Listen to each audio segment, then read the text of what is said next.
আপনার কি শসা পছন্দ নাকি? অশ্লীল ও কুরুচিপূর্ণ কন্টেন্ট নির্মাণের অভিযোগে অনলাইন ইউটিউব চ্যানেল ফ্ল্যাশ টক বিডির বিরুদ্ধে লিগ্যাল নোটিশ পাঠানোর ঘটনা নিয়ে আলোচনা যখন তুঙ্গে, ঠিক সেই সময় মুখ খুললেন এক সময়ের জনপ্রিয় টিভি উপস্থাপিকা ও মডেল ইশরাত পায়েল।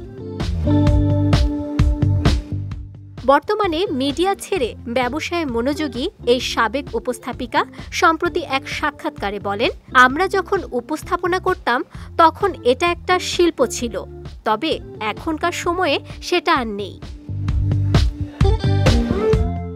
তিনি অভিযোগ করে বলেন, একজন উপস্থাপক কিভাবে প্রশ্ন করতে পারেন আপনার কয়জন সুগার ড্যাডি আছে, আপনি এত ঘন ঘন বিদেশ কেন যান, আপনার আয়ের উৎস কি? কারো ব্যক্তিগত জীবন নিয়ে এমন প্রশ্ন করা কতটা যুক্তিযুক্ত?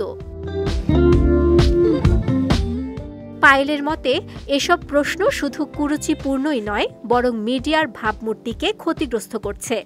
যারা এসব করছেন তারাও মিডিয়ার লোক, ফলে এতে করে সাধারণ মানুষের মধ্যে এক ধরনের নেতিবাচক ধারণা তৈরি হচ্ছে মিডিয়ার লোক মানেই খারাপ বা অনৈতিক।